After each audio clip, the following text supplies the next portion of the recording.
ولو كره المشركون. أحبتي في الله، السلام عليكم ورحمة الله وبركاته. وعليكم السلام. يقول الله تبارك وتعالى: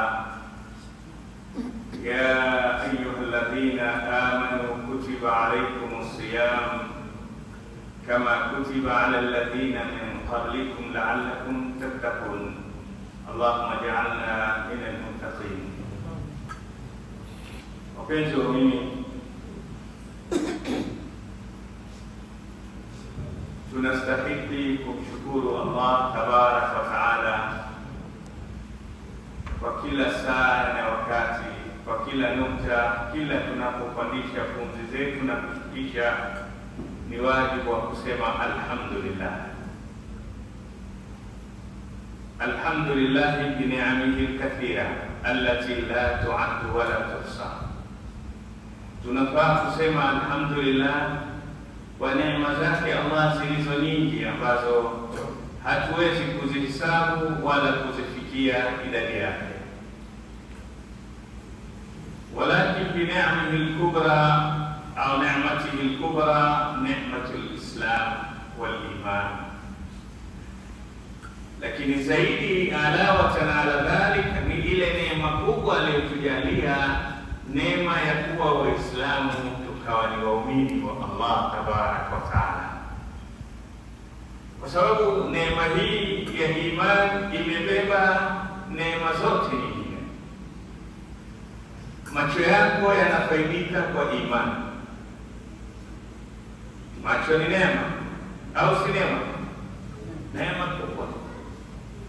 Bwana mmoja alienda kwa mwanachuoni akamwambia, bwana, nataka dua bwana.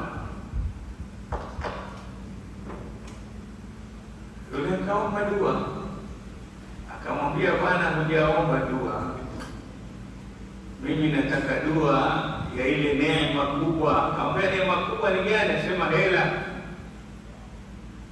Akamwambia, mimi nina matatizo bwana, mimi sina hela, maisha yangu yote ni maisha ya umaskini na ufukara, nimechoka nao, nataka hela.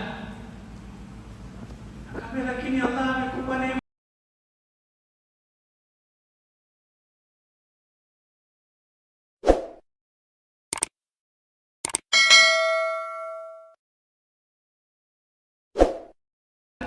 Basi kama ni hela ndio kesho. Yule bwana, ule mtu aliwaambiwa kungojea, kuja mapema zaidi. Shakuja shekhe. Akamwambia, nikumbushe, tumeambiana mambo ya hela bwana. Akamwambia, kuna mtu anunua jicho milioni 50. Wasemaje? Wewe sio shekhe kama wewe, mwanga wewe, chawi. Wewe nitauza jicho langu mimi kwa milioni 50. Kwa nini shekhe? Jicho. Wewe wajua thamani ya jicho? Kabla lakini milioni 50 neema. Sema jicho neema. Neema za Allah, wa in ta'uddu ni'matallahi la tuhsuha. Allah sema mkizihesabu neema za Allah hamwezi kuzifikia idadi yake, ni nyingi sana. Kuna neema twaziona, kuna neema hata hatuzioni. Kuna neema tutambua hii ni neema, kuna nyingine hata hatujui kama tuna neema. Allah tabaraka wa taala sema, asbagha alaykum ni'amahu dhahiratan wa batina. Amewamiminia neema zake zilizo dhahiri, ambazo ziko wazi mnazishuhudia, na kuna nyingine zimejificha, hamuzitambui kama ni neema. Jamani, hapa tulipo kuna neema kubwa sana tunaitumia. Ni neema gani? Katika neema za dunia, hiyo ndio neema hatari, ikikosekana kwisha. Neema gani? Na hewa. Hii oksijeni tunaotumia hapa, wanasema mmoja katika wasomi wa Kiislamu Anasema Dr. Ibrahim Fakri al-Masri, asema mwanadamu kwa siku moja ndani ya masaa 24 anatumia lita 700 za oksijeni. Lita 700 za oksijeni. Jamani, nani angeweza kununua lita 700 kila siku? Na yupo, kila siku lazima utumie lita 700. Sasa nani sisi angeweza kila siku kununua lita 700?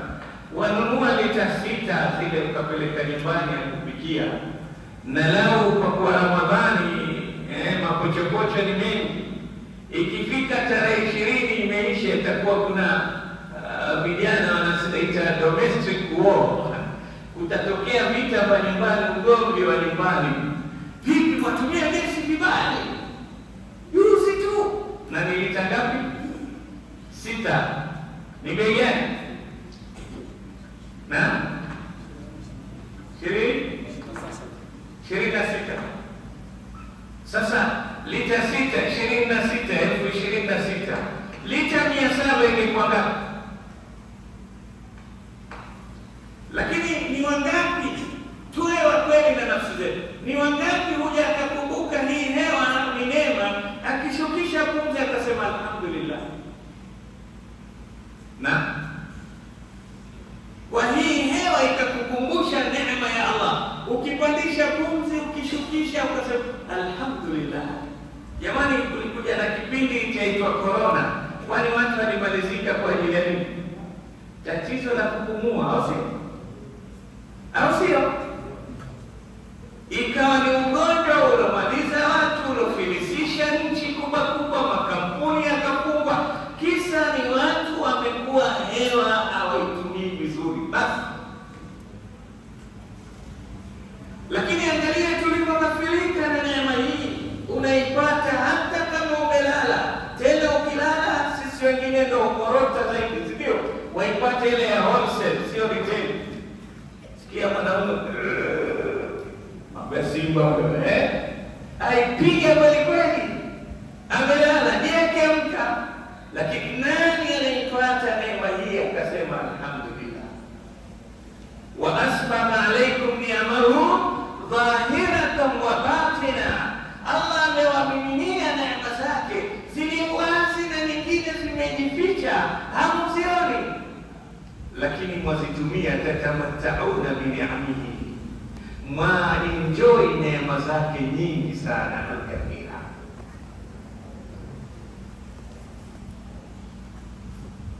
Hizi ni neema za Allah tabaraka wa taala, zataka kushukuriwa. Na ndio Ramadhani ya mwaka huu, nikiandaa darasa zangu za Ramadhani, nilikuwa nafanya research ya kujua mbona tukaamrishwa kuabudu. Allah sema wama khalaqtul jinna wal insa illa liya'budun, sijaumba wanadamu, majini na wanadamu illa kwa lengo la kuniabudu mimi. Wanachostahiki wanadamu lazima waniabudu. Kuna nini katika kumwabudu? Nikenda step ya pili, lengo la kumwabudu ni tuwe wacha Mungu, si ndio? Ya ayuha nnasu ubudu rabbakum alladhi khalaqakum walladhina min qablikum la'allakum tattaqun. Enyi watu, mwabuduni Mola wenu ambaye amewaumba nyinyi na walio kabla yenu nyinyi, ili muogope, mpate kumwogopa Allah, kumcha Mungu. Kumbe lengo la kuabudu ni tuwe wacha Mungu. Nikaenda step ya 3. Kwa nini tuwe wacha Mungu? Kuna nini mpaka tutakane kuwa wacha Mungu? Allah tabaraka wa taala akaniambia, wattaqullaha la'allakum tashkurun. Muogopeni, kuweni wacha Mungu, muogopeni Allah ili upate kufanya nini? Kumshukuru. Kumbe vyote hivi ni vyombo vya ibada na takwa, vyote patulekeza tuweze kumshukuru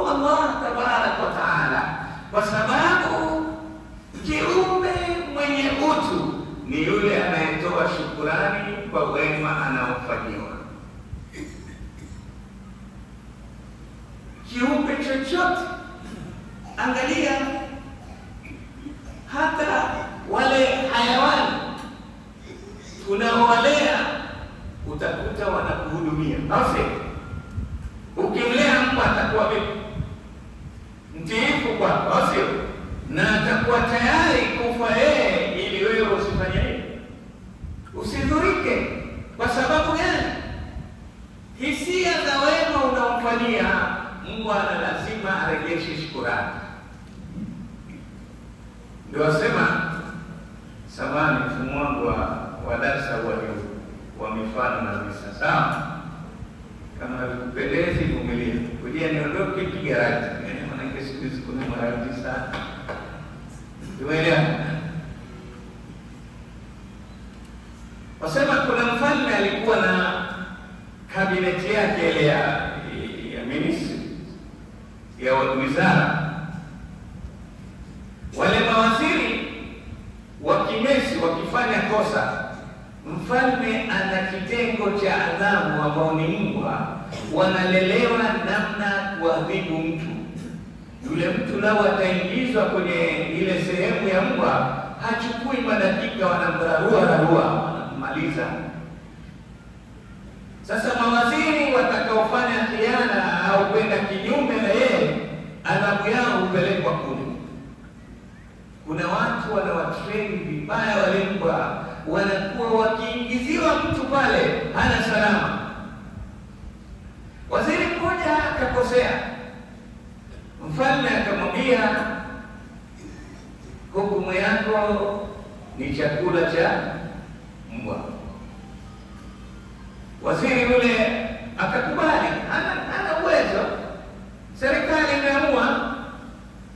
Akasema, lakini naomba na ombi langu mfalme, kama unavyojua nimeishi na wewe miaka 10, waziri wako mwenye sifa.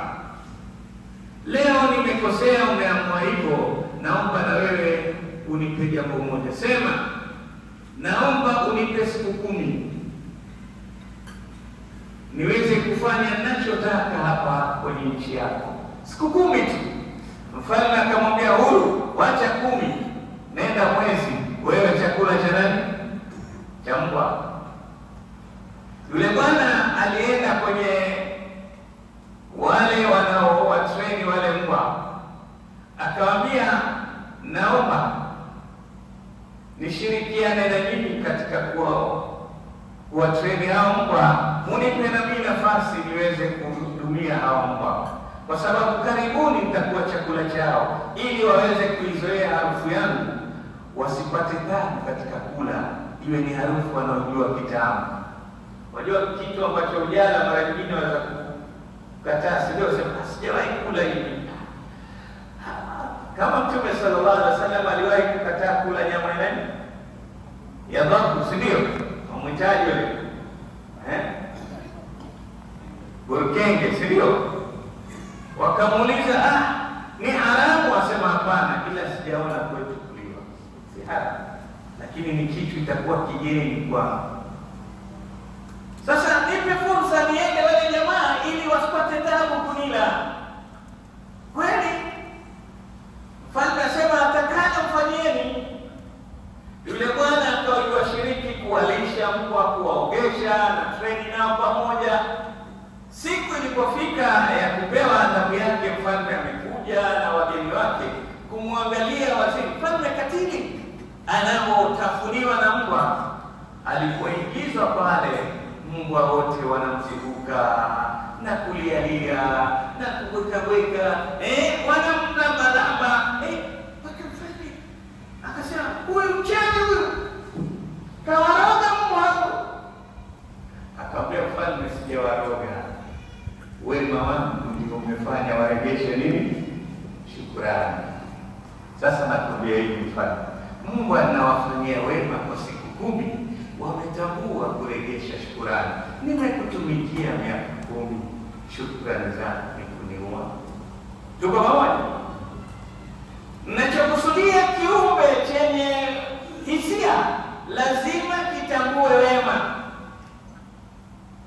Unapojikuta ni jitu, kuna watu sasa, sitakujali bwana hata kama amemfanyia nini. Mimi sitakujali bwana.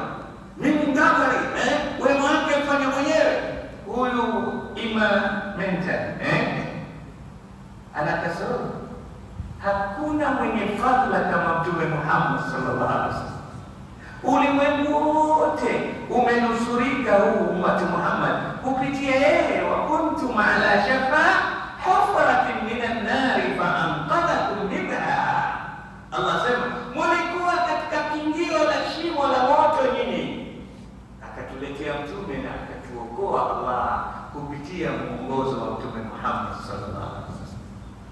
Hakuna ambaye hana fadhila za mtume, na ndio Allah kutaka kutufanya sisi ni watu wenye utu, akatwambia ya ayyuhalladhina amanu sallu alayhi wasallimu.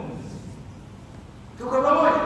Kwa sababu katufanyia wema, lazima tuwe ni watu wema wenye kutambua wema, turejeshe shukrani. Lakini pamoja na hivyo, Rasulullah sallallahu alaihi wasallam alikuwa akitambua shukrani, akitambua wema wa maswahaba wake ambao ni wema mdogo, lakini Rasulullah akirejesha wema. Awaambia watu wa Madina, Ansar, annasu shi'aru wa antum mithaq. Nyinyi kwangu watu wa Madina ni tofauti na watu wengine. Watu wengine ni nguo ya juu kama kilema, lakini nyinyi ndio nguo yangu ya mwili, kwa sababu mliponifanyia nilipofukuzwa kwetu mkanipokea kwenu. Atambua nini Rasulullah?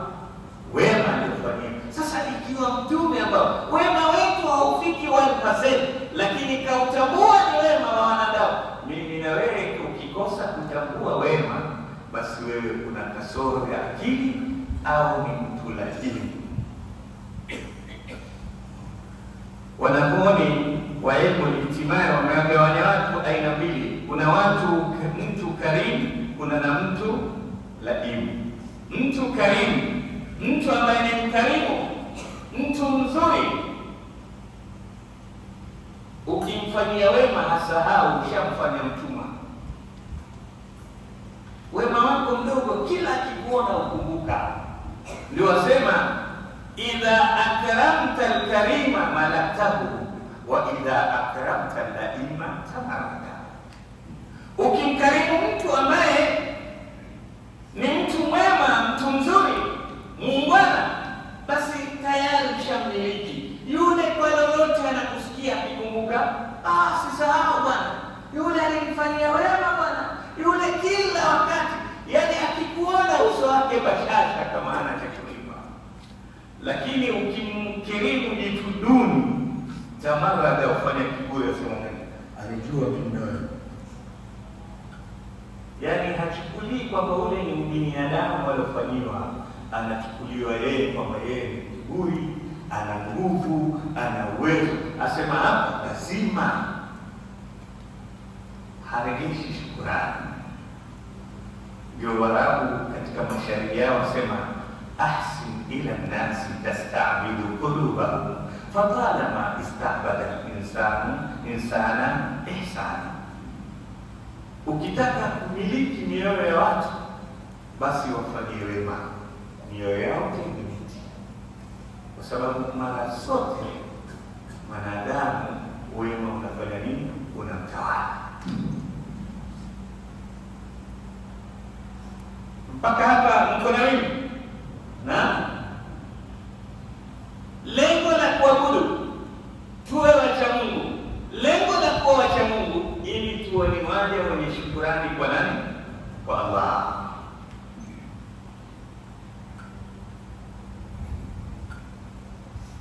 Na ndio utakuta Allah katika Qur'ani hii shukrani ameileta kila namna, mpaka asema thumma afawna min ba'di dhalika la'allakum tashkurun. Hata pale Allah tunapofanya dhambi akatusamehe, lengo la kutusamehe ni tukumbuke kwamba tulikuwa tumekosea sisi, ilikuwa adhabu iko juu ya vichwa vyetu, lakini Allah amefanya nini? Ametusamehe ili tupate kumshukuru Allah. Pale unapomwasi Allah alafu ukakuta mambo yako yanaenda vizuri, basi kule kwenda vizuri, chukua fursa ya kumshukuru Allah, kwa sababu angetaka angekuadhibu. Wewe umemkosea mtoto wako, akikosa unamchapa, au si kweli?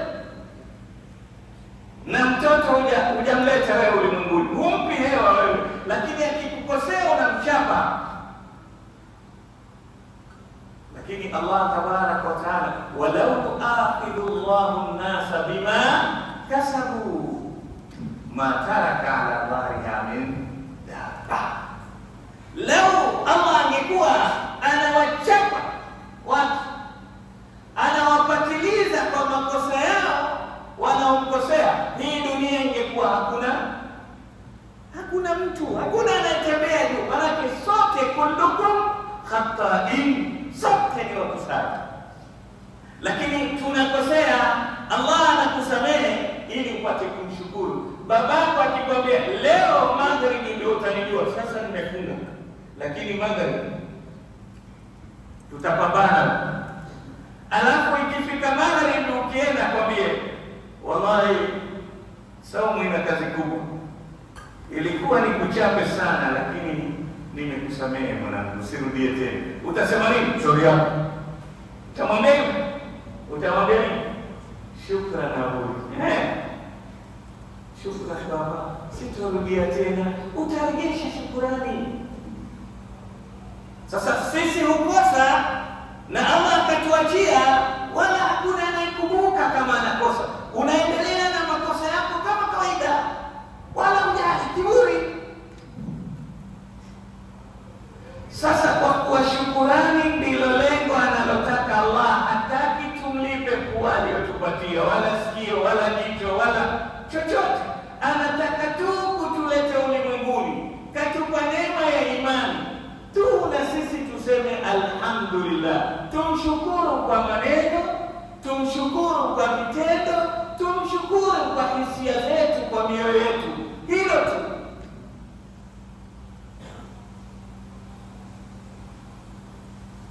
Hapa sisi hatuijui siri hii, kwamba lengo la dunia kwetu ni kumshukuru Allah. Ndiyo tukaekewa ibada, ndiyo tukaekewa tufanye mambo mazuri ili Allah furahi. Sisi hatujui, lakini adui yetu, maana nani adui yetu? Iblis, shetani. Adui yetu kajua mapema hilo, kwamba hao wanadamu lengo la kuletwa ulimwenguni ni kumshukuru Allah. Sasa mimi duniani kitu cha pekee nitapigana nacho wasimshukuru Allah. La atiyannahum min bayni aydihim wa min khalfihim wa an aymanihim wa an shama'ilihim wa la tajidu aktharahum shakirin. Subhanallah. Angalia Qur'ani ilivyotamu. Waonaje hivi tunapokwenda na Qur'ani? Alafu wewe jisahau, uache usahafu ukaangalia vitu vingine. Angalia, yani unamuona huu ulimwengu kwako ni kitu, kumbe mimi tatamata, unaenjoy. Leo wapata kujua kwamba shetani alipambana na Allah, akaomba, shetani akaamua kujiangusha chini. Vipi shetani aliamua kujiangusha chini? Yeye amekataa amri za Allah, lakini pamoja na hivyo akakubali kwamba Allah ndiye Rabb, ndiye bosi wake. Rabbi anzirni ila yaumin, kajiangusha Rabbi. Shetani akakubali kwamba ni nani? Ni Rabbi. Ndio wasema siku moja kuligombana shetani na Farao. Tumeelewana? Miti miwili, si ndio? Vigogo viwili vigombana. Farao alikataa kwamba kuna Rabb, si ndio? Shetani akakubali, akamwambia, vipi wewe? Mimi mwenyewe namwambia Rabbi anzirni ila yaumi, wewe wakataa kuna Rabb. Ndio Farao akasema ana rabbukum, basi kama yuko mimi ni yule. Tumeelewa? Lakini naye pia wakati mambo yalifika shingoni, alikubali kwamba kuna nini? Kuna Rabb. Akasema amantu bi rabbi Musa, qala al-an wa qad asayta min qabl. Sasa Farao sio wewe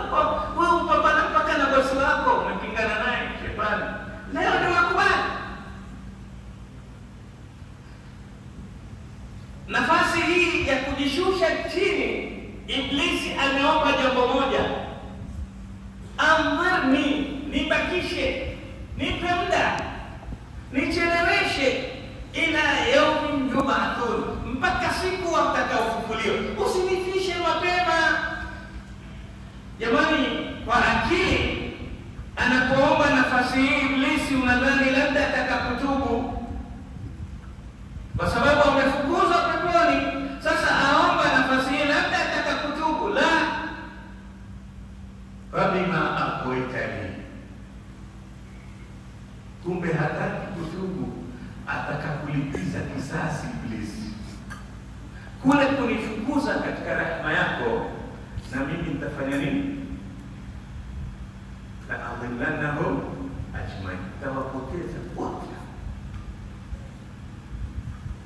Aomba miaka yote abaki duniani. Angalia Iblisi alivyohasidi, amepewa fursa kuishi miaka mpaka kiama.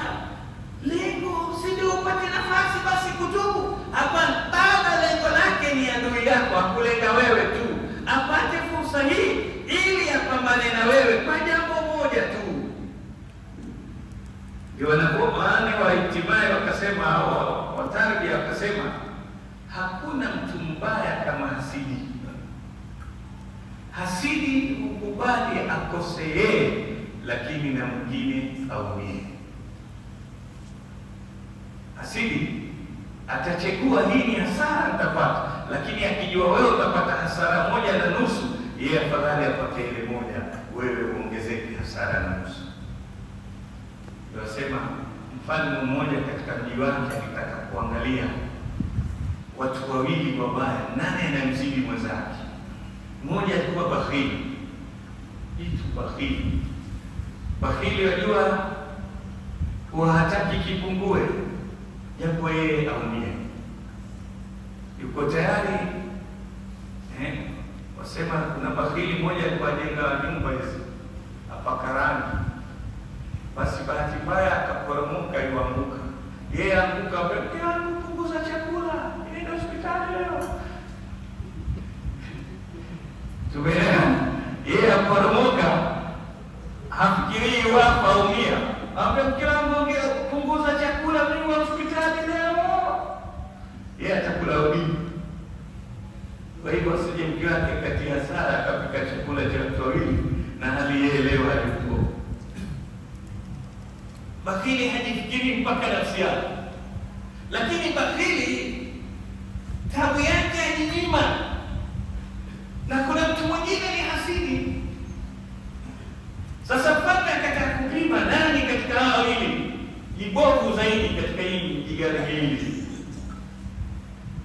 Akasema, katoa tangazo, kesho nitakuwa ofisini kwangu, kila raia ashike mkono mwenzake, waje ofisini, aingie na mwenzake, atakachoomba mwenzake nitampatia mara 2. Yaani ukienda mwambia mfalme nataka gari, yule mshika mkono atapewa gari 2. Hivi itafunction kwa hao watu wawili? Bakhili na hasidi watakubali?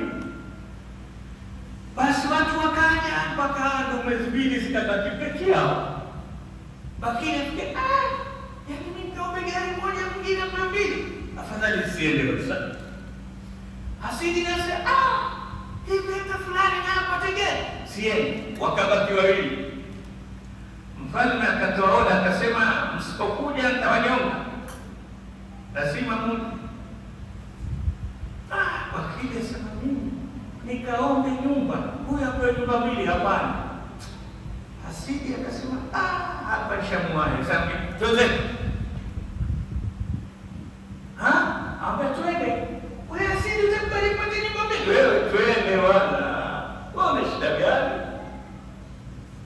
Walipoingia kwa mfalme, naomba unitoe jicho moja. Ningoe jicho moja. Ili mwenzake amwelewe mangapi?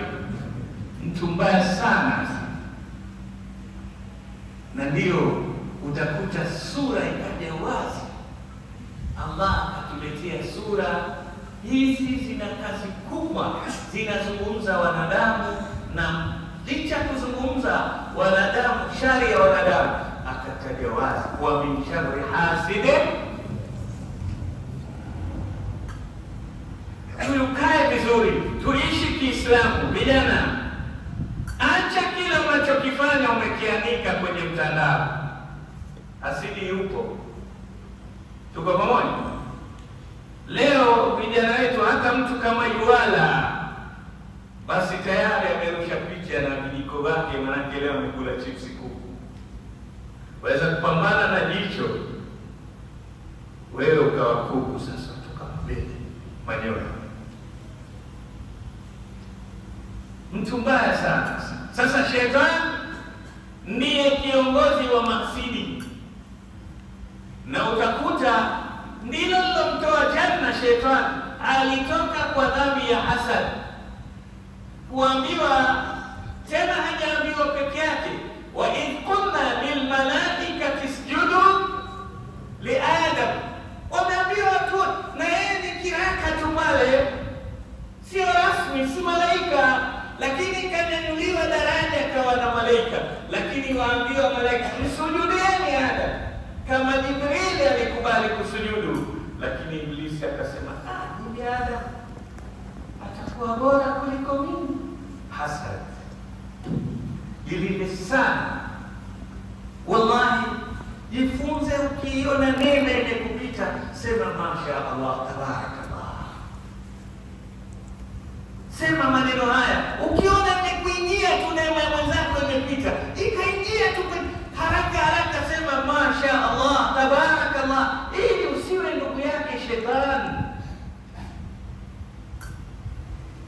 kwa sababu shetani ni mtu mbaya na mwisho wake ni mbaya. Ukishirikiana na shetani, ya abad la ta'budi shaitan, inna shaitana kana lirrahmani asiya. Shetani hana wema. Ukijiona umejinga chuki na mwenzako, jua shetani huyo kaja kwako, mkimbie. Hakuna siku shetani atakutakia kheri. Alianza kwa adui ya babu yako na mpaka wewe, hakuna siku shetani atakufikiria kheri. Bwana mmoja atoka shamba, yuaja kwa bosi wake. Alipofika ni masaa baada dhuhuri, jua kali Pemba, akaamua saa hii bosi amepumzika. Sasa kuna ukuta mzuri, akasema afadhali ina kivuli kizuri, wacha nilale kidogo hapa mpaka saa 9 hivi. Bosi akiamka kwenda ofisini au dukani, takwenda. Akalala. Kulala muda mfupi, akasikia, ya Abdullah, umeuka haraka, umekufa. Yule bwana akaruka kama aota kwenye usingizi, akaruka mbio, kuruka tu kuondoka kwenye kivuli, ukuta umeanguka. Malaika gani aliyenisaidia? Akiangalia kulia, kirudi kushoto, akamwona mtu kwa sura ya mwanadamu, kavaa vizuri, akamwendea, shukrani. Akamwambia, shukrani ya nini? Akamwambia, unajua ongea na nani? Sijui, lakini umenifanyia wewe. Akamwambia, mimi Iblisi. Kuanzia lini Iblisi awe rafiki ya mwanadamu msaidie? Leo. Akamwambia, leo gani? Wewe kwa maneno ya mtume wako, ukuta ungekuangukia, ungekufa shahidi wewe ungekwenda peponi. Sasa nimekuwahi usife shahidi, ili bado nije nipambane na wewe. Sija kusaidia mzee. Umeipata hiyo mtano? Kiswahili changu chaeleweka vizuri? Na mimi naona Lamu na Pemba hawako mbali, hata sura tumefanana, sio? Tumeona shetani amwambia kule kukuamsha, mimi ni mwadui, nimekufanyia wewe. Ungeangukiwa na ukuta, ungekwenda jana wewe. Sasa kwa kuwa mimi sitaki uende peponi, ndio nikakushtua haraka ili uje huku kwangu. Tumeelewana? Hakuna siku shetani atakuwa kipenzi chako. Sasa shetani uadui wake wote aliupeleka sehemu moja, sehemu ambayo ni Allah. Lengo la kutuleta duniani amesema la'allakum tashkurun, lengo tupate kufanya nini? Kumshukuru. Shetani akamwambia Allah, mimi hawa viumbe nitapambana nao kulia kushoto, mbele nyuma, ili usiwapate wengi, utakuta ni wachache wenye kukushukuru. Sitaki wakushukuru, kwa sababu wakikushukuru washakuwa watu wema, na mimi sitaki wawe wema hawa, nataka wawe wakorofi. Kuanzia leo badilisha msimamo wako, kuwa ni mja mwenye shukrani kwa ulivyo mshukuru Allah tabaraka wa taala. Na ndio utakuta shetani katuwekea mambo mengi. Leo utamuuliza mtu yeyote hapo, vipi hali bwana, maisha namna gani? Ni wachache atakwambia alhamdulillah, maisha yana vizuri, au sio? Au si kweli? Jaribu tumwambie vipi maisha, maisha magumu bwana. Pemba sio ile unaijua, hamna Pemba tena. Kama hamna Pemba bwana, huko wewe uko Pemba, ina maana Pemba ipo ni ile ile. Lakini shetani hataki hili neno la shukrani lipatikane. Na mtu huyo anayekwambia ameamka salama nyumbani kwake, nchi yake ina amani, hakuna ugomvi, hakuna mitutu ya bunduki anarisikia wala mabomu, nyumba yake haijabomolewa, ameamka alhamdulillah na riziki ya futari yake leo nayo, ameamka na afya, yuko kwenye kijiwe yazungumza, ana uzima kamili. Mtu huyu mwenye mambo haya ambayo Mtume sallallahu alaihi wasallam asema, man asbaha minkum aminan fi sirri muafan fi jasadi lahu qutu yawmihi fakaannama hisat lahu dunya kullaha. Mtu atakayeamka na vitu vitatu kwenye maeneo yake, amani ipo, lakini mwili wake afya ipo, lakini tonge yake ya riziki ipo, huyo ni kama anakusanya dunia nzima.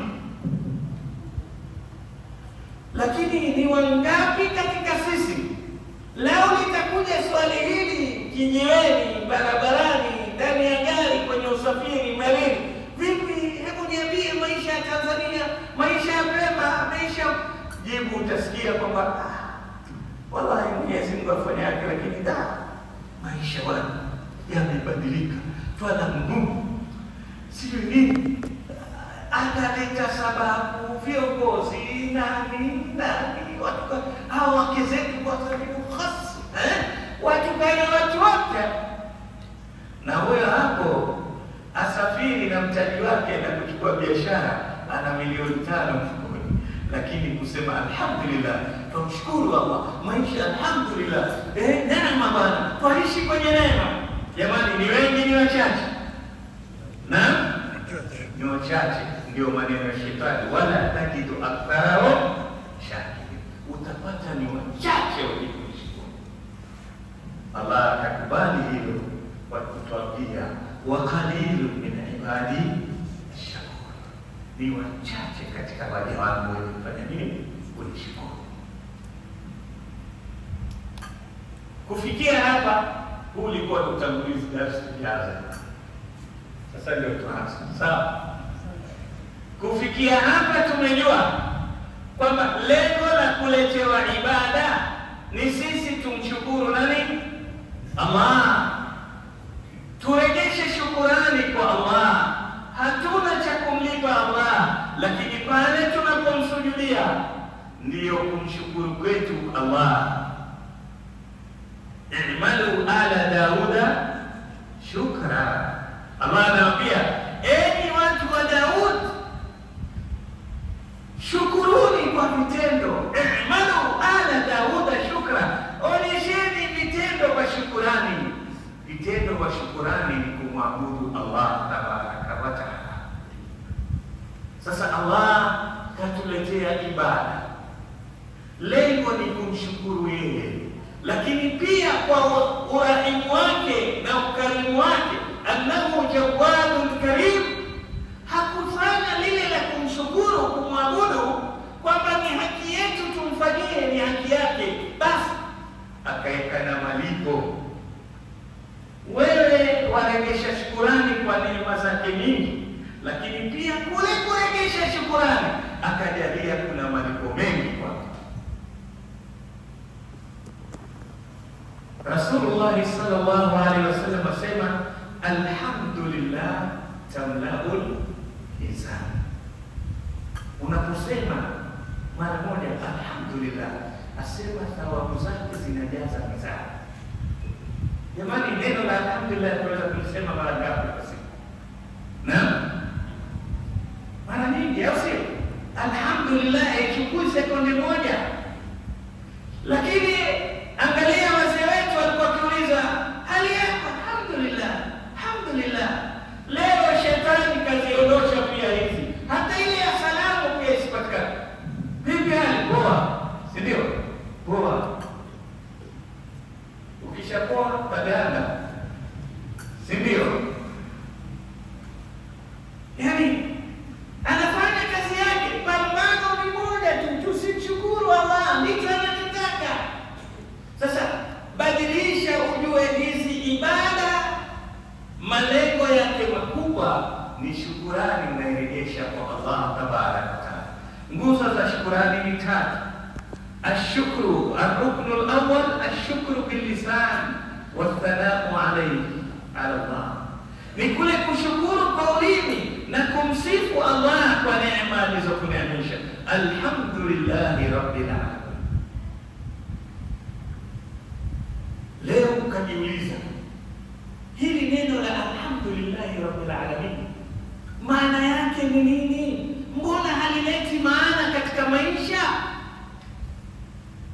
Maana alhamdulillah, sifa njema na shukrani zote ni za Allah rabbil alamin, mlezi wa viumbe vyote. Allah ni mlezi wako, umekubali? Jamani, mtoto mdogo anayempenda zaidi katika viumbe vyote na mlezi wake, au si? Ni mlezi wake, au si? Ukamwondosha mtoto kwa mlezi wake, atafanya nini? Atalia. Ukaikaribisha nyumbani, kuna mtoto pale, ukamsalimia, lakini sauti lako ni radi kubwa, kijana akashtuka. Ule mtoto atamwita nani? Mama, Allah, si ndio? Kwa sababu ajua salama yangu mimi ni kuwa karibu na mlezi wangu. Sasa kama sisi tunasema alhamdulillahi rabbil alamin, mtoto amkimbilia mlezi, mbona sisi tumkimbia mlezi wetu? Mtoto mchanga hisia za mwambia mlezi wako ndiye kipenzi chako. Wewe unamwita Allah rabbul alamin, ndiye mlezi wangu. La, Allahu rabbi, Allah ni mlezi wangu. Lakini mbona wewe hutaki kuwa karibu na Allah? Mtoto kila mara ba. Wewe je, unaleta kale kila mara? Unamwita Allah? Mtume Muhammad sallallahu alaihi wasallam asema katika maneno yanayompendeza Allah, subhanallah walhamdulillah wala ilaha illa Allah wallahu akbar wala hawla wala quwwata illa billah wal baqiyatus salihat khairun 'inda rabbika thawaban wa khairun. Haya ndiyo maneno yanayompendeza Allah. Mtoto anafurahi kwa kujua mama akiitwa mama alikuwa furahi. Mtoto kila mara anamwita mamake ba. Wewe unasema kila mara la ilaha illa Allah, unasema kila mara subhanallah, unasema kila mara alhamdulillah, unasema kila mara Allahu akbar, unasema kila mara la haula wala quwwata illa billah. Mbona maneno haya yamepotea? Hutaki kumbembeleza mlezi wako. Shetani hataki mshukuru nani? Allah.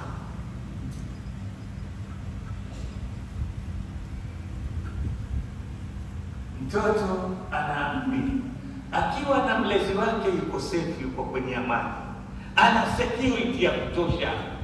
Wewe je, unaamini hilo? Ukiwa na Allah uko kwenye amani? Mbona unababaika na ulimwengu mpaka umesahau kumshukuru ambaye akitaka kukuondosha kun fayakun? Lakini ulimwengu umekubeba, unakutisha, unakupeleka mbio mpaka umemsahau huyo aliyekuleta. Kwa nini?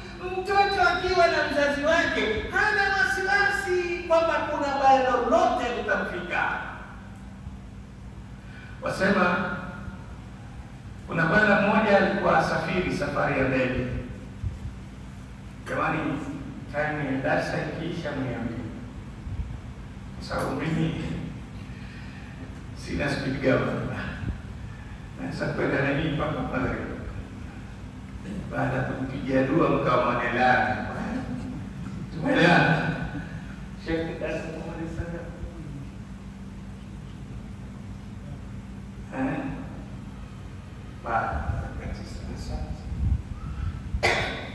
Na kwa taarifa yenu, miezi miwili nimeugua, ni kwa sina sauti, wiki mbili.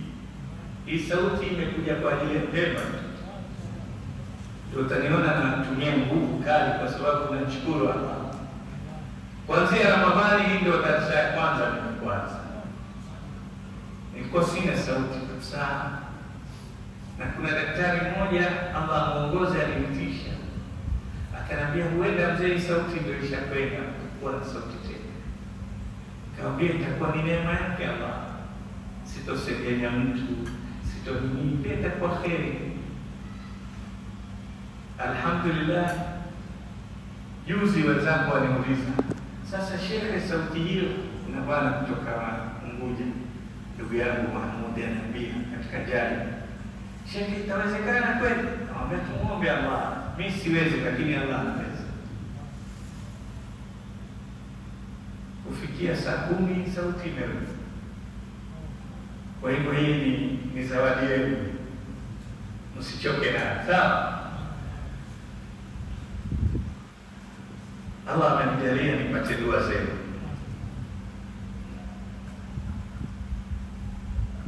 Amechelewa alipoingia kwenye ndege kwa vishindo.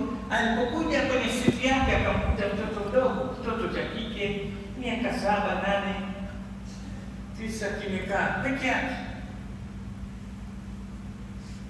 chacheza na daftari lake pale, achora, afanya. Akashtuka, mtoto mdogo asafiri peke yake. Kama mzazi, imani ikamwingia, maskini, umefunga vizuri tena? Ndio. Namwangalia ndege baada ya muda ndege iko angani kule, kukaja dharba kali sana. Ndege ile ikawa inayumba, ndege nzima watu wanalia, kila mmoja kwa sauti yake. Yule mtoto akawa anacheka mpaka muone mbaba dukana. Mtoto akawa mchora bila mchora. Baba sasa, jipi mtoto huyu? Yaani watu wote wanalia, wao wanacheka, hata hana habari. Lakini zama ile mpaka pale utakisema tunashukuru, hali imekuwa nzuri, sasa twalandi na mambo yamekuwa shwari, mkae vizuri, msiwe na wasiwasi. Ndege ikalala. Kabla hajashuka baba kusema bwana, ngoja nimuulize, wewe mtoto, ndio uliona ile hali ya ndege ilivyokuwa? Ndio. Ulikuwa unaona ndege inataka kuanguka? Ndio. Uliona sisi wazazi tukilia, watu wazima twalia? Asema tayari na kuchora, angalia vile domo langu. Sasa mbona wewe ulikuwa uogopi? Akaambia pilot babangu, rubani ni babangu, atanichukua mpaka nyumbani kwa mama. Kilichomtoa uoga mtoto kwamba madamu ndege yapelekwa na babake, yeye yuko salama, kwa sababu ndege inaendeshwa na mlezi wake, yeye yuko salama. Wewe mtu mzima unaamini alhamdulillah rabbil alamin, na mbona wewe unababaika? kufadhaika na kufadhaika mpaka unasahau kumshukuru Allah. Tuko pamoja? Na jamani, ni fursa kupata nafasi za kuabudu, kwa sababu lengo la kuabudu ni kujiweka karibu na mlezi wako. Wasjud wa Qur'ani inatokea wasjud waqtarib, sujudu ili usogee karibu na Allah. Mtoto aliye kwenye amani ni yule aliye karibu kwenye mapaja ya mzazi wake. Wewe amani yako ni kuwa karibu na Allah. Falbusu kulla busi an tabtaida anillah wa huwa aqrabu ilayka min hablil warid. Ubaya wa mwanadamu kuwa mbaya zaidi ni pale anapojitenga na Allah, ambaye hana sababu ya kujitenga naye, kwa sababu Allah yuko karibu na wewe kuliko mishipa yako ya tumbo. Fataqarrab ila Allah, jiweke karibu na Allah, jiweke karibu na Allah. Na je, kujiweka karibu na Allah ni mambo matatu muhimu: al-iltizam bi faraidillah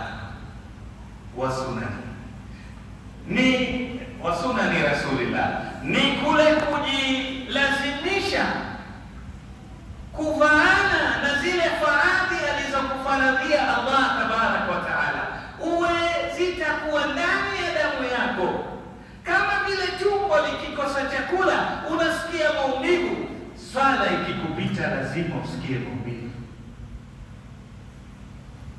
saumu ikikupita usikie maumivu, zaka usipotoa wasikia maumivu. Something missed, kuna kitu kimekoseka katika maisha yangu. Mimi sijatoa zaka, mimi leo sijatoa sadaka, mimi leo sijamswalia Mtume Muhammad sallallahu alaihi wasallam, mimi leo sijaleta adhkar, mimi leo sijasoma Qur'an, mimi leo sijampepelea mzazi wangu, mimi leo sijafanya wema kwa, yani zile ibada za Allah ziwe ni kitu kitakachokuwa ni sehemu ya mwili wako. Unaumia kwa kukosa chochote katika ibada za Allah, huko ndio kuwa karibu.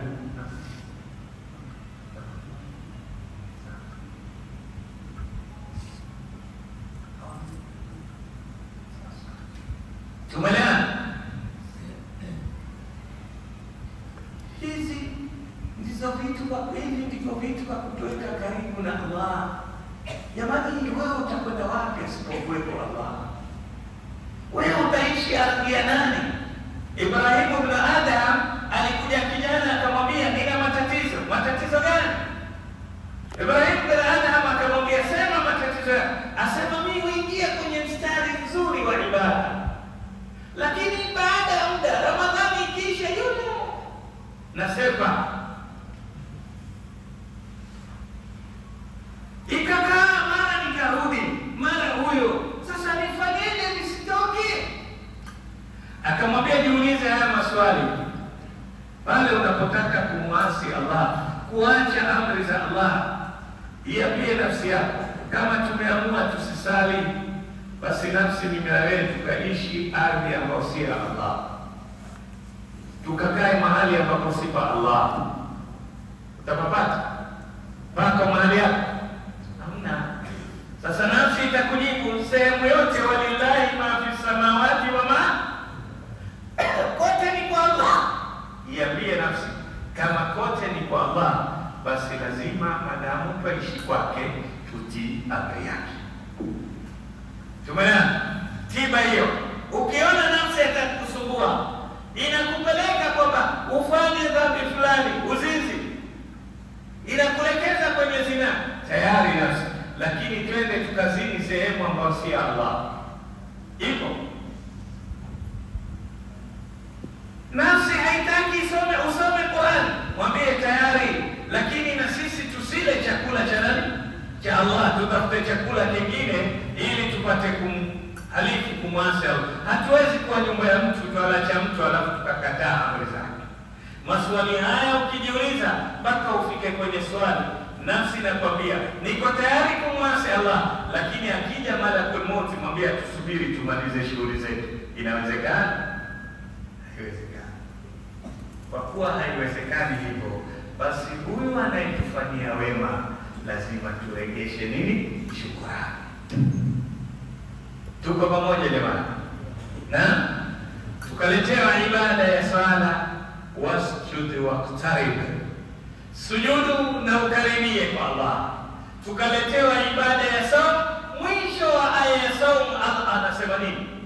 Aya ya mwisho za ahkamu siyam inafuata, wa idha sa'alaka ibadi anni fa inni qarib ujibu da'wata da'i idha da'an.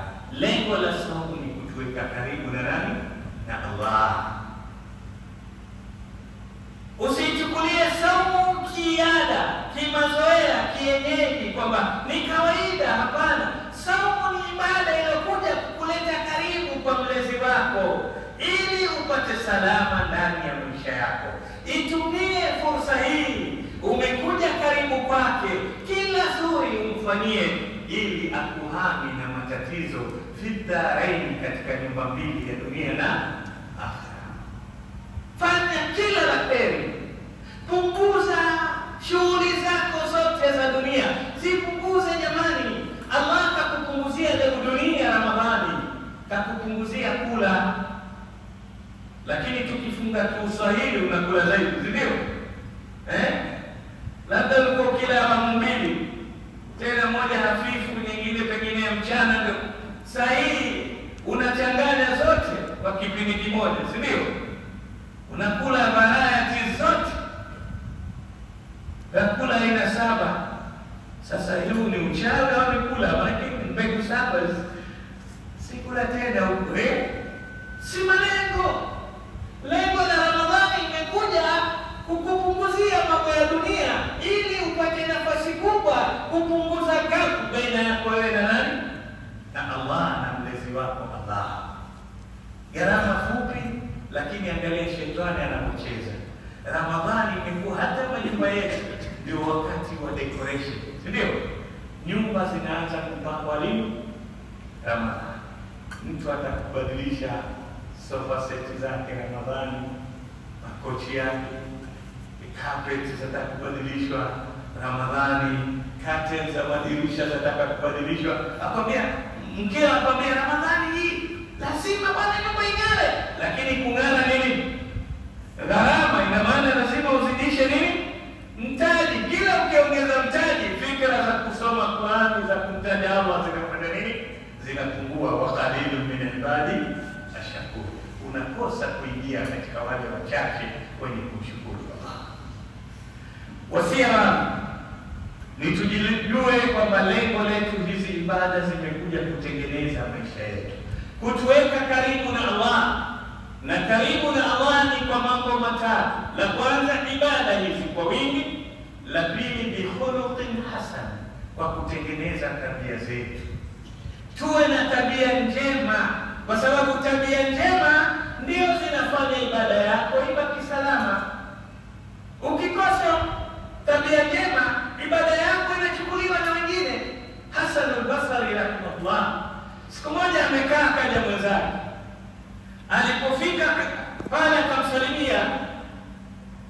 Sisi Waswahili tuna tabia zetu nyingine, mtindo mpya huu. Mtu akitaka kusengenya kwanza uleta astaghfir, si ndio?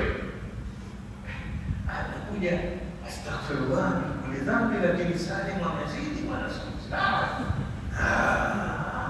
Wallahi haifai, lakini astaghfirullah, lakini bwana astaghfirullah, lakini sasa astaghfirullah, alafu wewe endelea na dhambi. Kuna astaghfir hapo jamani, ina advance toba ina advance.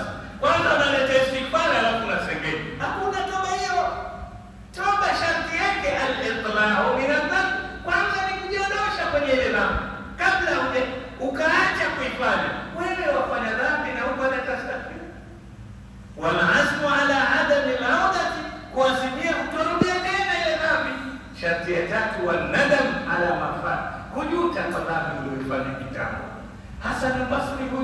anakuja tu wajua fulani kwa stop.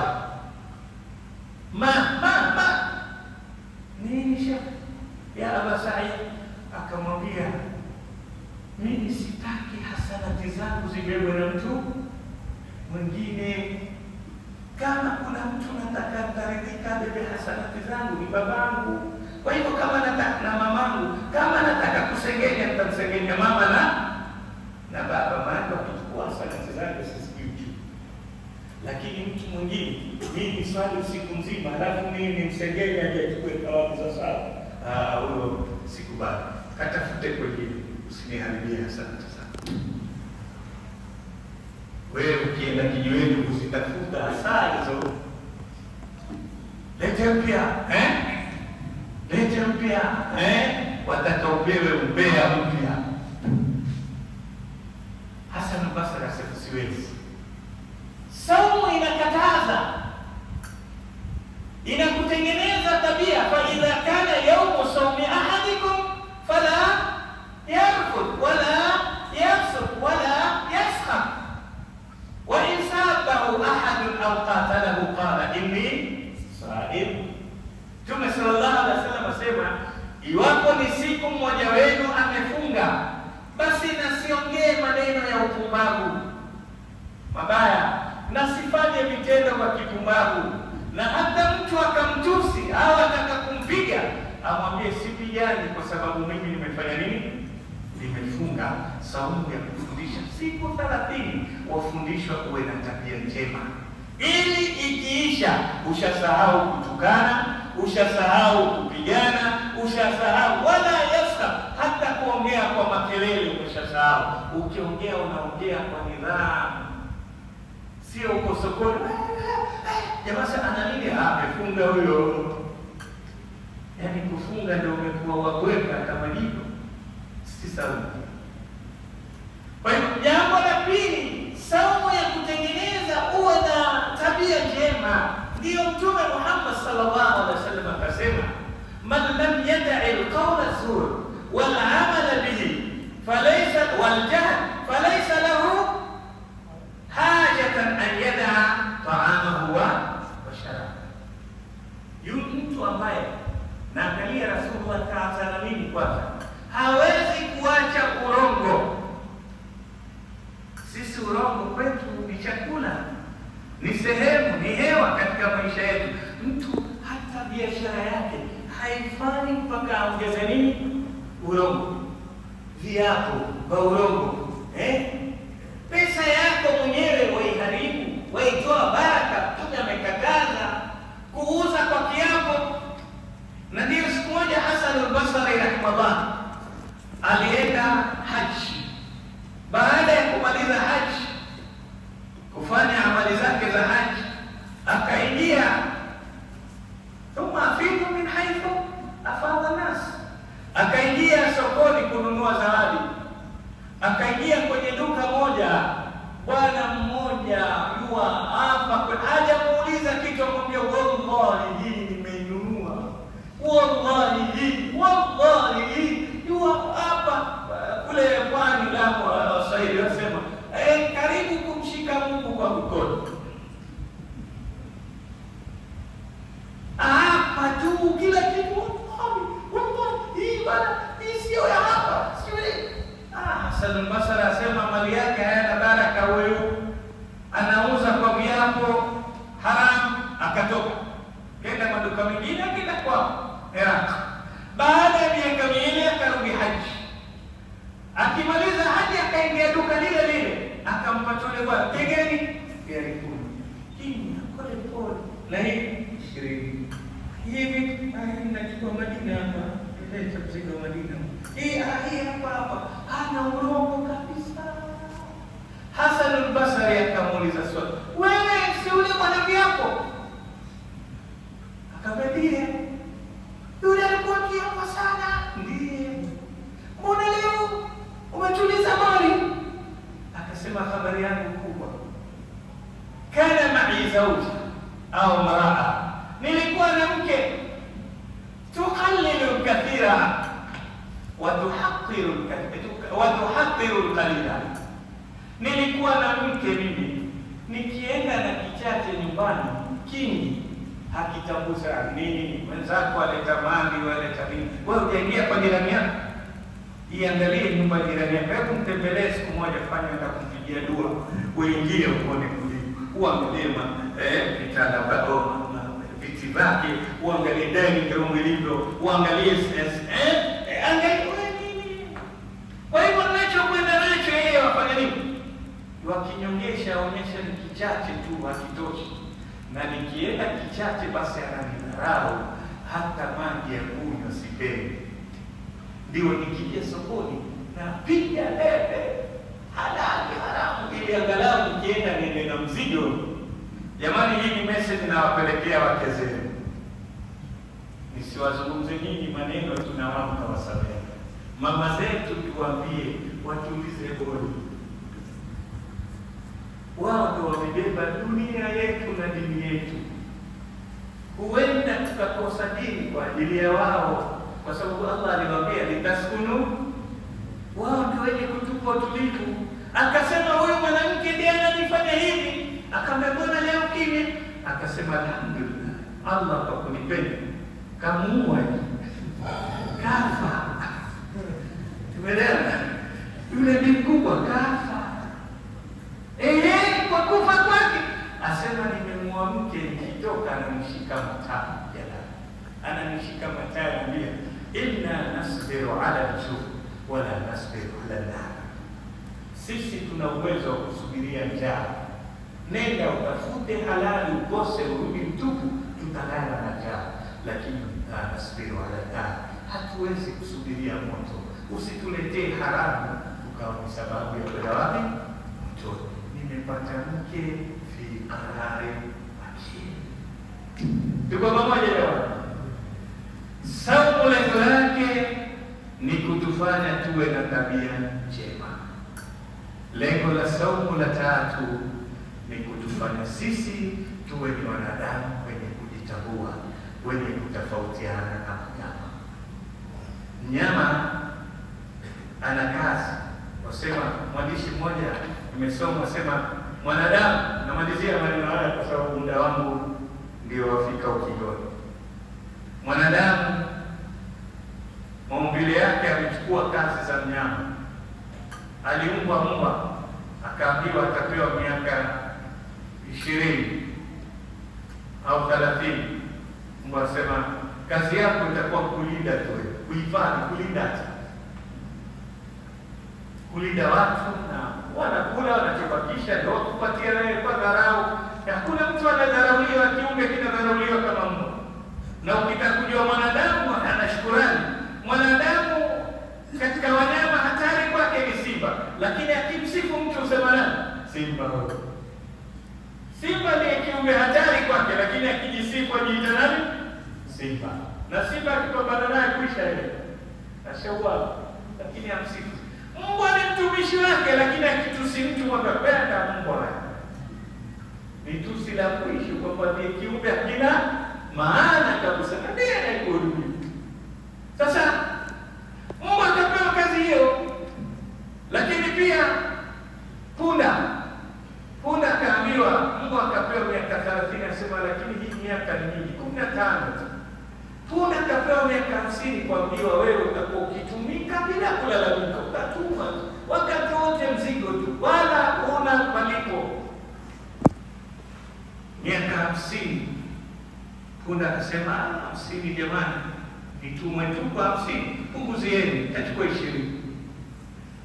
Kapewa tundiri, kaambiwa wewe kazi yako itakuwa ni kuruka mti ukirukia mti huu. Na vituko tu, watu wakikuona watacheka kwa vituko vao. Haya, tukubwa 20, asema siwezi 20, tachukua 10. Tachukua 10. Mwanadamu kaambiwa wewe ni kiumbe bora, utakontroli viumbe wote ulimwenguni. Tutakupa miaka 20 ili ukatawale ulimwengu. Sasa utawala miaka 20 kidogo bwana. Ndio utaona wafalme wakiingia wataki kutoka. Si ndio? Piga ua, lakini muhimu ufalme jambo bora. Asema mwanadamu 20 tu. Niongezeni. Kama basi kikuwa na ile ya punda na ya mbwa na ya tumbili. Sasa mwanadamu miaka na enjoy ni ile ya udogoni, hana masuhulia, ndio ana enjoy. Lakini akitoka 20 ameoa tayari ashakuwa mlinzi, au sio? Ashakuwa jibwa. Tumeelewana? Analinda ukama. Bwana mmoja ameoa na kule Misri, akatoka kwenye treni na kutembea, treni za zamani zile mwelekeana na mkewe. Mke amevaa vibaya vya harusi, amevaa nusu uchi. Kuna babu wa miaka 80 amekaa mwelekea. Jamaa amekaa na mkewe. Ule babu akaanza akasema, huyu kijana vipi atoka na mke wake uchi? Akasema ngojea huyu nitampa dawa kiiditeni. Kile kibabu akamwangalia msanifu ule mti tu. Akaja jamaa akasema, akapeoze. Astaghfirullah. Mzee, mpaka sasa tu wewe bado tu. Lete sifari bwana, acha kumwangalia. Akamwambia, mbona mwanangu? Mimi sina mpango, naangalia tu, lakini kuna viumbe hapa. Wengine wana na mengine wanaweza kufanyia. Mbadilishe nguo. Stili kidogo. Mimi macho lakini hapa kuna mbwa mwitu. Tumeona?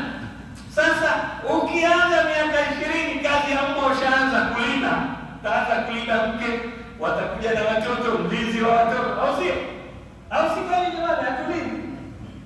Lakini baada ya hapo ukitoka kwenye ulinzi utaingia kwenye maisha ya kuna kazi mchana usiku, patikane taswala ya jamaa. Mimi nasema maisha makubwa. Kwa hivyo lazima nifanye kazi. Wala mimi piga kazi tu kama punda. Unaishi maisha ya punda.